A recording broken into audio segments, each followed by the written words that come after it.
जय हिंद साथियों, welcome to self study classes Vishwamit Jain YouTube channel में आप सभी का स्वागत है।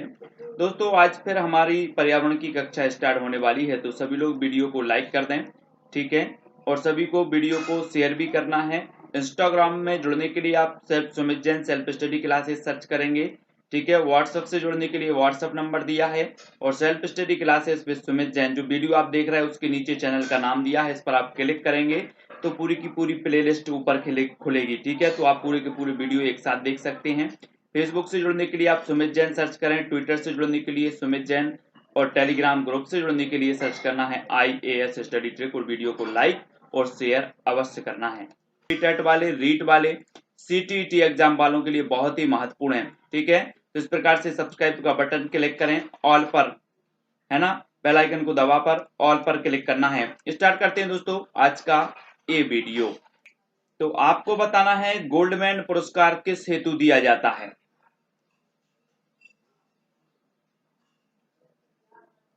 तो आपका राइट आंसर होगा पर्यावरण सुरक्षा के लिए उल्लेखनीय कार्य हेतु गोल्डमैन पुरस्कार दिया जाता है, ठीक है।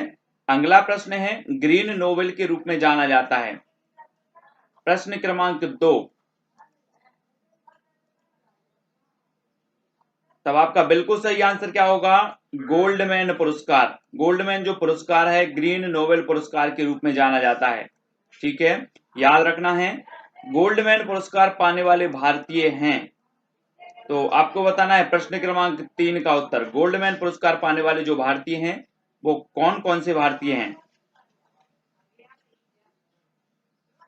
तब आपका राइट आंसर क्या हो जाएगा, मेधा पाटकर, राशिदा वी, चंपा देवी, MC मेहता और रमेश अग्रवाल, ठीक है। आपसे सीधा सा क्वेश्चन पूछा जाएगा, निम्न में से बताइए किसको गोल्डमैन पुरस्कार मिला है या फिर किसको गोल्डमैन पुरस्कार नहीं मिला है। तो मेधा पाटकर, राशिदा वी, चंपा देवी, MC मेहता, रमेश अग्रवाल, ये चीज आपको पता होनी चाहिए, इन्हें गोल्डमैन पुरस्कार से नवाजा गया है। अगला क्वेश्चन देखेंगे, ग्लोबल 500 पुरस्कार किसके द्वारा प्रदान किया जाता है। ग्लोबल 500 जो पुरस्कार है वो किसके द्वारा प्रदान किया जाता है। प्रश्न क्रमांक 4। तब आपका बिल्कुल सही आंसर क्या हो जाएगा, संयुक्त राष्ट्र पर्यावरण कार्यक्रम द्वारा, ठीक है। ये जो है क्या किया जाता है, UNEP द्वारा ग्लोबल 500 पुरस्कार प्रदान किया जाता है, ठीक है। अगला क्वेश्चन देखें, भारत में सर्वाधिक जैव विविधता पाई जाती है। भारत में सर्वाधिक जैव विविधता पाई जाती है तो कहां पर पाई जाती है। भारत में सर्वाधिक जैव विविधता बताना है आपको। प्रश्न क्रमांक 5। तब आपका बिल्कुल सही आंसर होगा पश्चिमी घाट या फिर शांत घाटी में, ठीक है। कहां पर पाया जाता है, पश्चिमी घाट, शांत घाटी में, ठीक है। नेक्स्ट है, पर्यावरण शुद्धता का प्रतीक है, क्या है प्रतीक। प्रश्न क्रमांक 6। पर्यावरण शुद्धता का प्रतीक माना जाता है। तब आपका बिल्कुल सही आंसर क्या हो जाएगा दोस्तों, आपको बताना है प्रतीक माना जाता है इको मार्क। क्या माना जाता है, इको मार्क, ठीक है। अगला है, खाद्य शुद्धता का प्रतीक है। तो खाद्य शुद्धता का प्रतीक क्या है। अभी हमने पर्यावरण शुद्धता का इको मार्क देखा, अब खाद्य शुद्धता का प्रतीक। तब आपका बिल्कुल सही आंसर होगा एग मार्क। खाद्य शुद्धता का जो प्रतीक है वो क्या है, एग मार्क, ठीक है।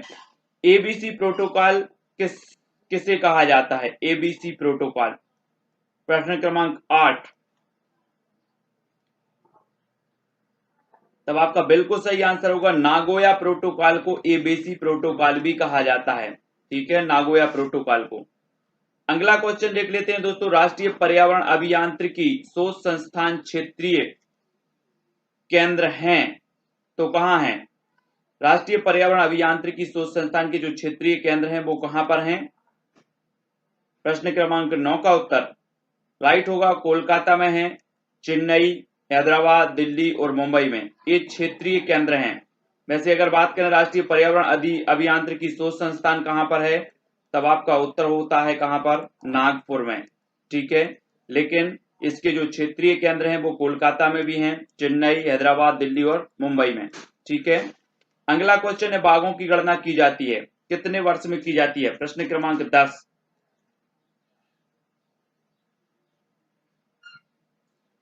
तब आपका बिल्कुल सही आंसर कितना होगा, प्रत्येक 4 वर्ष में बाघों की गणना की जाती है। ठीक है, प्रत्येक 4 वर्ष में।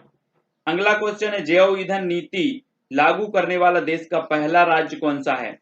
जैव ईंधन नीति लागू करने वाला देश का पहला राज्य बताना है आपको। प्रश्न क्रमांक 11। तब आपका बिल्कुल सही आंसर होगा राजस्थान। ठीक है, जैव ईंधन नीति लागू करने वाला पहला जो देश राज्य है वो है राजस्थान। झारखंड राज्य गंगा नदी संरक्षण प्राधिकरण गठित हुआ तो कब हुआ? झारखंड राज्य गंगा नदी संरक्षण प्राधिकरण कब गठित हुआ? प्रश्न क्रमांक 12। और राइट आंसर होगा वर्ष 2009 में। कब हुआ? वर्ष 2009 में। ठीक है, अगला क्वेश्चन है, जल प्रदूषण निवारण तथा नियंत्रण अधिनियम लागू हुआ। जल प्रदूषण निवारण तथा नियंत्रण अधिनियम लागू हुआ तो कब हुआ?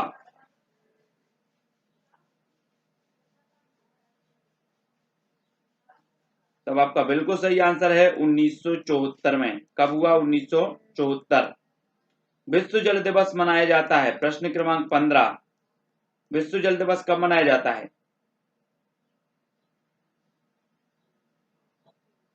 तो राइट आंसर होगा 22 मार्च को विश्व जल दिवस मनाया जाता है। ठीक है, भारत सरकार द्वारा केंद्रीय गंगा प्राधिकरण का गठन किया गया। भारत सरकार द्वारा केंद्रीय गंगा प्राधिकरण का गठन कब किया गया? प्रश्न क्रमांक 16 का उत्तर बताना है। तो राइट आंसर हो जाएगा आपका 1985 में। कब किया गया? 1985। अगला क्वेश्चन है, सितंबर 1995 में किसका नाम बदलकर राष्ट्रीय नदी संरक्षण प्राधिकरण कर दिया गया? तो किसका नाम बदलकर कर दिया गया 1995 में? तब आपका बिल्कुल सही आंसर क्या होगा? केंद्रीय गंगा प्राधिकरण का 1995 में नाम बदलकर कर दिया गया राष्ट्रीय नदी संरक्षण प्राधिकरण। ठीक है, अगला क्वेश्चन देखो, राष्ट्रीय गंगा नदी बेसिन प्राधिकरण का गठन किया गया। राष्ट्रीय गंगा नदी बेसिन प्राधिकरण का गठन कब हुआ? प्रश्न क्रमांक 18।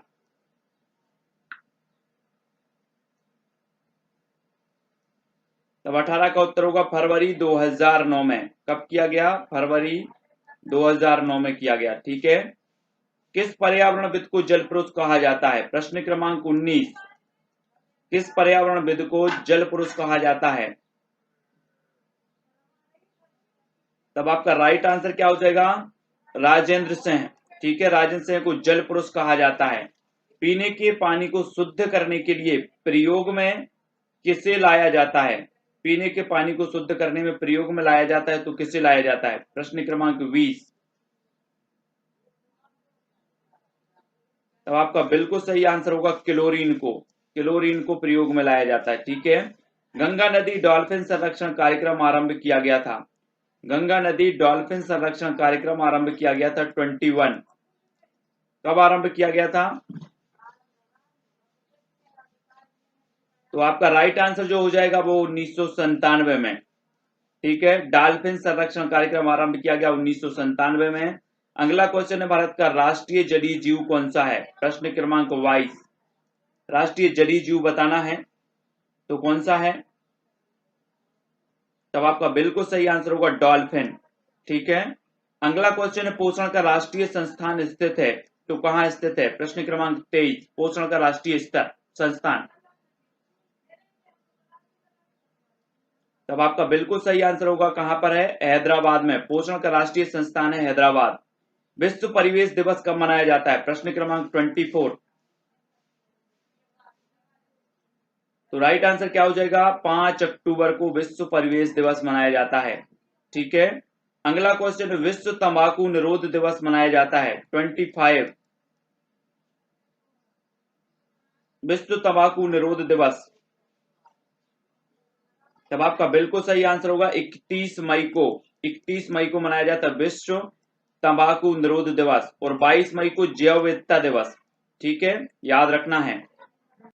अगला क्वेश्चन है, केंद्रीय शुष्क क्षेत्र अनुसंधान संस्थान स्थित है तो कहां स्थित है? प्रश्न क्रमांक 26। केंद्रीय शुष्क क्षेत्र अनुसंधान संस्थान तो कहां पर स्थित है? 26। 26 का आपका बिल्कुल सही आंसर होगा जोधपुर में। केंद्रीय शुष्क क्षेत्र अनुसंधान संस्थान है Jodhpur. Indian institute of ecology and environment अवस्थित है, कहां पर अवस्थित है? Indian institute of ecology and environment अवस्थित है, तो कहां पर अवस्थित है? प्रश्न क्रमांक 27। और 27 का आपका राइट आंसर होगा नई दिल्ली में। कहां पर अवस्थित है? नई दिल्ली। प्रतिष्ठित टाइलर पुरस्कार जिस क्षेत्र में प्रदान किया जाता है वह है, टाइलर पुरस्कार किस क्षेत्र में प्रदान किया जाता है? 28।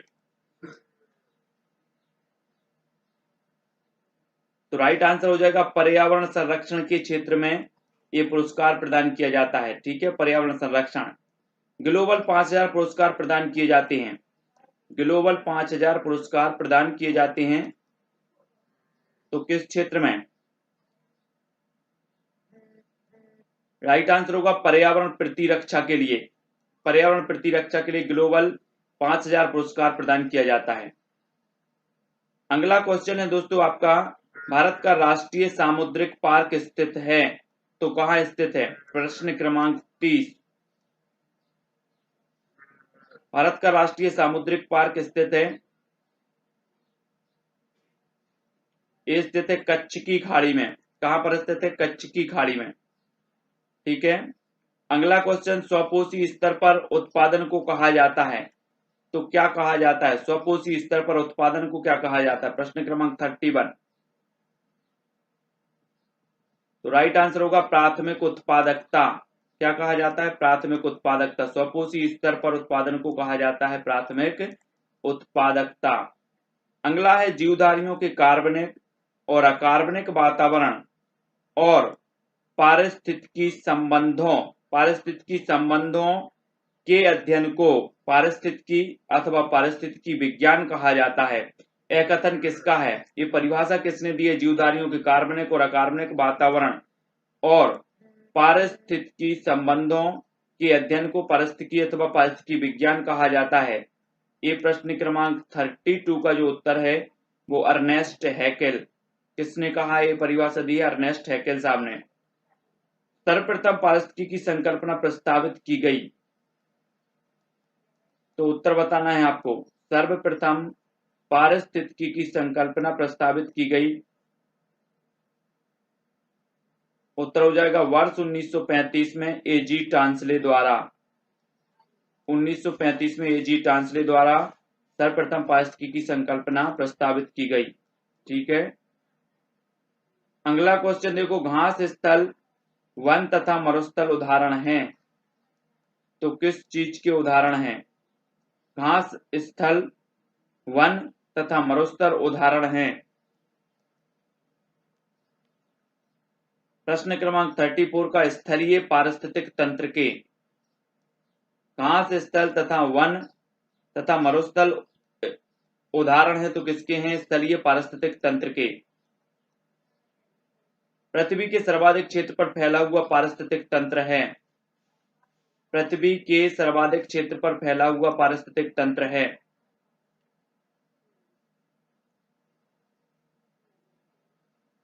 तो वो तंत्र है सामुद्रिक। कौन सा तंत्र है? सामुद्रिक तंत्र है जो सर्वाधिक क्षेत्र पर फैला हुआ है। भारत में पारिस्थितिकीय असंतुलन का प्रमुख कारण क्या है? प्रश्न क्रमांक 36। पारिस्थितिकीय असंतुलन का प्रमुख कारण आपको बताना है और राइट आंसर आपको होगा वनोन्मूलन। ठीक है, वनोन्मूलन पारिस्थितिकीय असंतुलन का प्रमुख कारण माना जाता है। निर्जीव कार्बनिक तत्वों को अकार्बनिक यौगिकों में तोड़ते हैं, तो कौन तोड़ते हैं? निर्जीव कार्बनिक तत्वों को अकार्बनिक यौगिकों में तोड़ते हैं, कौन? 37 का आंसर। तब आपका बिल्कुल सही आंसर होगा अपघटक। कौन तोड़ते हैं? अपघटक। ठीक है। अगला क्वेश्चन देखेंगे, ऐसे पदार्थ जिनके ऑक्सीकरण के पश्चात जीवधारियों को ऊर्जा प्राप्त होती है कहे जाते हैं। ऐसे पदार्थ जिनके ऑक्सीकरण के पश्चात जीवधारियों को ऊर्जा प्राप्त होती है वे पदार्थ क्या कहे जाते हैं? प्रश्न क्रमांक 38 और राइट आंसर होगा खाद्य पदार्थ। क्या कहे जाते हैं? खाद्य पदार्थ जिनके ऑक्सीकरण के पश्चात जीवधारियों को क्या प्राप्त होती है? ऊर्जा। वे खाद्य पदार्थ कहलाते हैं। जीव भार का पिरामिड जिस पारिस्थितिक तंत्र में उलट जाता है वह पारिस्थितिक तंत्र कौन सा है? जीव भार का पिरामिड जिस पारिस्थितिक तंत्र में उलट जाता है उस पारिस्थितिक तंत्र का नाम बताना। प्रश्न क्रमांक 39। तब आपका बिल्कुल सही आंसर होगा तालाब। ठीक है। यूकेलिप्टस को उसकी अत्यधिक जल ग्रहण शक्ति के कारण घोषित किया गया। यूकेलिप्टस को उसकी अत्यधिक जल ग्रहण शक्ति के कारण घोषित किया गया। क्या घोषित किया गया? जल्दी से बताना है आपको। प्रश्न क्रमांक 40। तो राइट आंसर हो जाएगा पर्यावरण का शत्रु या पर्यावरण का दुश्मन। ऐसा भी आता है कि पर्यावरण के दुश्मन किस वृक्ष को माना जाता है? तो वो माना जाता है यूकेलिप्टस को, है ना, क्योंकि इसकी जो है अत्यधिक जल ग्रहण शक्ति के कारण इसे पर्यावरण का दुश्मन कहा जाता है। अगला क्वेश्चन, स्थिर जल के आवास को क्या कहा जाता है? प्रश्न क्रमांक 41। स्थिर जल के आवास को क्या कहा जाता है?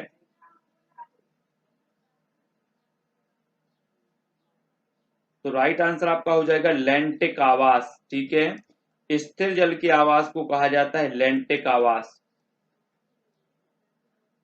अगला देख लेते, बहते जल के आवास को क्या कहा जाता है? बहते जल के आवास को 42 का उत्तर,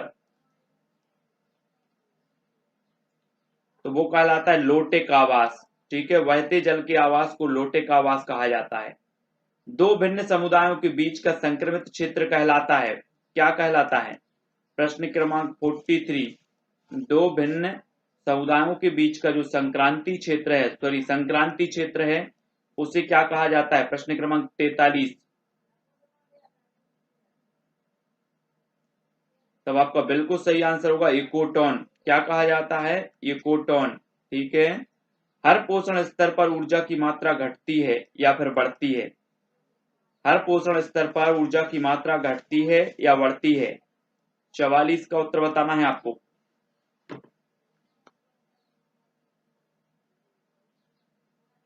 तो राइट आंसर आपका क्या हो जाएगा? घटती है। हर पोषण स्तर पर ऊर्जा की मात्रा घटती है।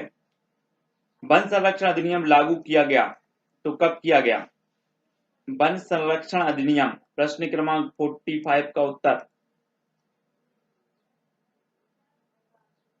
तब आपका बिल्कुल सही आंसर होगा वर्ष 1980 में वन संरक्षण अधिनियम लागू किया गया। नवीकरणीय ऊर्जा गैर परंपरागत ऊर्जा के स्रोत हैं तो कौन है? 4 विकल्प हैं आपके सामने, 4 से 1 का चयन करना है। नवीकरणीय ऊर्जा गैर परंपरागत ऊर्जा के स्रोत कौन है? तब आपका बिल्कुल सही आंसर होगा सौर ऊर्जा, पवन ऊर्जा, जल ऊर्जा, ज्वारीय ऊर्जा, ठीक है, भूतापीय ऊर्जा और बायोगैस ऊर्जा। ये जो ऊर्जा है दोस्तों ये क्या है? नवीकरणीय ऊर्जा के स्रोत हैं, गैर परंपरागत जिन्हें की कहा जाता है। अब आपका एक 2011 एमपी टेट में क्वेश्चन आया था कि निम्न में से बताइए कौन सा नवीकरणीय ऊर्जा का अनवीकरणीय ऊर्जा का स्रोत है। तो आपको पता होनी चाहिए कि अनवीकरणीय ऊर्जा के स्रोत कौन से हैं और नवीकरणीय ऊर्जा के स्रोत कौन से हैं। ठीक है। अगला क्वेश्चन है दोस्तों, सीएनजी का प्रमुख संगठक कौन सा है? आपको बताना है सीएनजी का प्रमुख संगठन है। तब आपका राइट आंसर क्या होगा? सीएनजी का प्रमुख संगठक कौन सा है? प्रश्न क्रमांक 47 और आंसर हो जाएगा दोस्तों आपका मीथेन। मीथेन जो है इस सीएनजी का प्रमुख संगठक माना जाता है। ठीक है। तो याद रखना है श्वेत महाद्वीप किसे कहते हैं? प्रश्न क्रमांक 48 का आंसर बताना है श्वेत महाद्वीप किसे कहते हैं। तो आपका बिल्कुल सही आंसर क्या होगा? श्वेत महाद्वीप। श्वेत महाद्वीप कहा जाता है अंटार्कटिका महाद्वीप को। ठीक है। अंटार्कटिका महाद्वीप को श्वेत महाद्वीप के नाम से भी जाना जाता है। सबसे छोटा महाद्वीप कौन सा है? प्रश्न क्रमांक 49। बिल्कुल सरल आंसर, सभी का आंसर सही आना चाहिए। तो आपका बिल्कुल सही आंसर होगा ऑस्ट्रेलिया। ऑस्ट्रेलिया जो है दोस्तों ये सबसे छोटा महाद्वीप माना जाता है ऑस्ट्रेलिया। 49 का उत्तर ऑस्ट्रेलिया। ठीक है। अगला क्वेश्चन देख लो, विश्व का दूसरा सबसे बड़ा महाद्वीप कौन सा है? प्रश्न क्रमांक 50। विश्व का दूसरा सबसे बड़ा महाद्वीप बताना है। आपने पढ़ा होगा कि विश्व का सबसे बड़ा जो महाद्वीप है वो महाद्वीप है एशिया महाद्वीप। ठीक है। लेकिन बात करें विश्व का दूसरा सबसे बड़ा महाद्वीप कौन सा है, तो आपका उत्तर होगा अफ्रीका महाद्वीप। कौन सा है, अफ्रीका महाद्वीप। ठीक है। पक्षियों का महाद्वीप किसे कहते हैं, पक्षियों का महाद्वीप बताना है 51 का आंसर। किसे कहा जाता है पक्षियों का महाद्वीप, तो आपका बिल्कुल सही आंसर होगा पक्षियों का महाद्वीप दक्षिण अमेरिका। किसे कहा जाता है, दक्षिण अमेरिका को कहा जाता है पक्षियों का महाद्वीप। याद रखना है सभी को। विश्व का सबसे ऊंचा पठार कौन सा है, एमपी टेट 2011 में प्रश्न पूछा गया था, विश्व का सबसे ऊंचा पठार। 52 का आंसर। तब आपका बिल्कुल सही आंसर क्या हो जाएगा, पामीर का पठार। ये विश्व का सबसे ऊंचा पठार माना जाता है दोस्तों, विश्व का सबसे ऊंचा। फ्लोरीकल्चर संबंधित है, तो किससे संबंधित है फ्लोरीकल्चर, आपने बहुत सी चीजें पढ़ी हैं, हरित क्रांति पढ़ी है ना, और भी एपी कल्चर पढ़े हैं, ऐसी बहुत सारी चीजें पढ़ी हैं, है ना, बर्मी कल्चर। तो आपको फ्लोरीकल्चर बताना है किससे संबंधित है, तो ये संबंधित है फूल उत्पाद से। किससे संबंधित है, फूल उत्पाद से संबंधित है फ्लोरीकल्चर। यूरोप का गर्म कंबल किसे कहा जाता है, प्रश्न क्रमांक 54 का आंसर। यूरोप का गर्म कंबल किसे कहा जाता है, तब आपका बिल्कुल सही आंसर होगा दोस्तों गल्फ स्ट्रीम। किसे कहा जाता है यूरोप का गर्म कंबल, गल्फ स्ट्रीम को कहा जाता है। ठीक है, 54 का आंसर गल्फ स्ट्रीम। किसे प्रायद्वीपों का प्रायद्वीप कहा जाता है, 55। तो आपका बिल्कुल सही आंसर होगा प्रायद्वीपों का प्रायद्वीप कहा जाता है यूरोप महाद्वीप को। ठीक है, यूरोप को प्रायद्वीपों का प्रायद्वीप कहा जाता है, यूरोप। अगला है सर्वाधिक भूकंप वाला देश कौन सा है, प्रश्न क्रमांक 56। सर्वाधिक भूकंप वाला देश बताना है, और आपका बिल्कुल सही आंसर होगा जापान। जापान दोस्तों सर्वाधिक भूकंप वाला देश है। कौन सा, जापान। ठीक है। पृथ्वी और सूर्य के बीच चंद्रमा का आ जाना कहलाता है, क्या कहलाता है, पृथ्वी और सूर्य के बीच चंद्रमा का आ जाना क्या कहलाता है, 57। तो आपका बिल्कुल सही आंसर होगा सूर्य ग्रहण। क्या कहलाता है, पृथ्वी और सूर्य के बीच चंद्रमा का आ जाना सूर्य ग्रहण कहलाता है। ठीक है। अगला क्वेश्चन देखो, किस ग्रह का घनत्व जल से भी कम है, तो किस ग्रह का घनत्व है जल से भी कम, 58 का आंसर बताना है आपको। आपने ग्रह पढ़े हैं, अलग अलग ग्रह पढ़े हैं, कौन से ग्रह का क्या रंग है ये भी आपने पढ़ा है, कौन सा सबसे बड़ा ग्रह है, कौन सा सबसे छोटा ग्रह है, लेकिन आपको बताना है कि जल से भी कम घनत्व है, तो वो शनि का है। किसका है, शनि, शनि ग्रह का। सिगरेट के धुएं में मुख्य प्रदूषक कौन है, सिगरेट के धुएं में मुख्य प्रदूषक आपको बताना है, 59 का आंसर। तो आपका बिल्कुल सही आंसर होगा दोस्तों कार्बन मोनोऑक्साइड और बेंजीन। ये क्या है, सिगरेट के धुएं के मुख्य प्रदूषक माने जाते हैं। 59 का आंसर हो जाएगा कार्बन मोनोऑक्साइड और बेंजीन। गोबर गैस का मुख्य घटक है, तो कौन सा है, गोबर गैस का मुख्य घटक बताना है, तो आपका बिल्कुल सही आंसर होगा मीथेन। मीथेन जो है ये गोबर गैस का मुख्य घटक माना जाता है। प्रश्न क्रमांक 60 का आंसर। पृथ्वी का जुड़वा ग्रह किसे कहा जाता है, 61 पूछा गया था एमपी टेट 2011 में। पृथ्वी का जुड़वा ग्रह किसे कहा जाता है, तो आपका बिल्कुल सही आंसर क्या हो जाएगा, उत्तर होगा दोस्तों शुक्र, है ना। पृथ्वी का जुड़वा ग्रह, पृथ्वी की बहन। ठीक है, तो शुक्र आपका बिल्कुल सही होगा। कृत्रिम वर्षा के लिए उत्तरदायी है, तो क्या उत्तरदायी है कृत्रिम वर्षा के लिए, राइट होगा सिल्वर आयोडाइड। सिल्वर आयोडाइड कृत्रिम वर्षा के लिए उत्तरदायी मानी जाती है, सिल्वर आयोडाइड। ठीक है। ओजोन संरक्षण को रोकने के लिए मॉन्ट्रियल प्रोटोकॉल समझौता कब हुआ था, ओजोन संरक्षण को रोकने के लिए मॉन्ट्रियल प्रोटोकॉल। आपको एक क्वेश्चन ऐसा भी यहां से बन जाता है कि मॉन्ट्रियल प्रोटोकॉल संबंधित है, तो ये ओजोन संरक्षण से संबंधित है, लेकिन यहां पर पूछा गया है कि ओजोन संरक्षण को रोकने के लिए मॉन्ट्रियल प्रोटोकॉल कब हुआ था ये समझौता, प्रश्न क्रमांक 63। और राइट आंसर होगा 16 सितंबर 1987 को। ठीक है, और 16 सितंबर को हम क्या मनाते हैं, ओजोन दिवस। ठीक है, ओजोन दिवस। चिकनगुनिया रोग का वाहक है, तो चिकनगुनिया रोग का वाहक कौन सा है, जल्दी से बताएं, प्रश्न क्रमांक 64। राइट आंसर होगा दोस्तों एडिज इजिप्टी मच्छर जो होता है वो चिकनगुनिया रोग का वाहक होता है। अगला है पत्तियों का हरा रंग होता है, किसके कारण होता है पत्तियों का? आपने देखे होंगे पेड़ पौधे की जो पत्तियां होती हैं उनका हरा रंग क्यों होता है, आपको पता होनी चाहिए। तब आपका बिल्कुल सही आंसर होगा क्लोरोफिल के कारण। काय के कारण हो जाएगा? क्लोरोफिल के कारण हो जाएगा। ठीक है, पत्तियों का हरा रंग। अगला है सूक्ष्म जीव विज्ञान का पिता कौन है? सूक्ष्म जीव विज्ञान का पिता बताना है, प्रश्न क्रमांक 66। सूक्ष्म जीव विज्ञान का पिता कौन है? तब आपका बिल्कुल सही आंसर होगा लुई पास्चर। कौन है? Louis Pasteur. सूक्ष्म जीव विज्ञान का पिता है लुई पास्चर। अगला है केंद्रीय चावल अनुसंधान संस्थान कहां पर स्थित है? प्रश्न क्रमांक 67 का आंसर बताएंगे। तब आपका बिल्कुल सही आंसर होगा केंद्रीय चावल अनुसंधान संस्थान है कटक। ठीक है, कटक में है, याद रख लेना, केंद्रीय चावल अनुसंधान संस्थान कटक। क्वेश्चन है दोस्तों, गाजर में लाल नारंगी रंग किस तत्व के कारण होता है? 68। लाल नारंगी रंग किस तत्व के कारण होता है गाजर में? तो आपका बिल्कुल सही आंसर होगा कैरोटीन के कारण। काय के कारण होता है? कैरोटीन के कारण। महत्वपूर्ण प्रश्न है 68। भ्रूण विज्ञान के जनक कौन है? प्रश्न क्रमांक है 69। भ्रूण विज्ञान के जनक। तब आपका बिल्कुल सही आंसर क्या होगा? भ्रूण विज्ञान के जनक हैं प्रोफेसर पी माहेश्वरी। ठीक है, प्रोफेसर पी माहेश्वरी ये भ्रूण विज्ञान के जनक माने जाते हैं। मानव शरीर की सबसे लंबी हड्डी कौन सी है? मानव शरीर की सबसे लंबी हड्डी बताना है हमें, प्रश्न क्रमांक 70। तो आपका बिल्कुल सही आंसर होगा फीमर। जांघ की जो फीमर होती है ये मानव शरीर की सबसे लंबी हड्डी मानी जाती है। मूत्र का हल्का पीला रंग किस कारण होता है? मूत्र का हल्का पीला रंग किस कारण होता है? 71।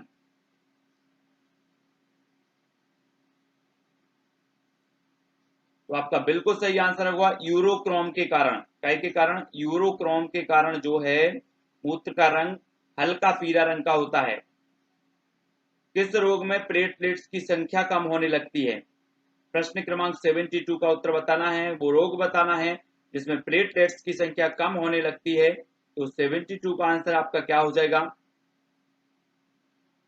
राइट आंसर होगा डेंगू रोग। कौन सा होगा? डेंगू। बाष्पोत्सर्जन की दर मापी जाती है? प्रश्न क्रमांक 73। ये मापी जाती है पोटोमीटर से। कैसे? पोटोमीटर। बाष्पोत्सर्जन की दर मापी जाती है पोटोमीटर से। अगला क्वेश्चन देख लो, भारी जल का अणुसूत्र क्या है? भारी जल का अणुसूत्र बताना है, प्रश्न क्रमांक 74।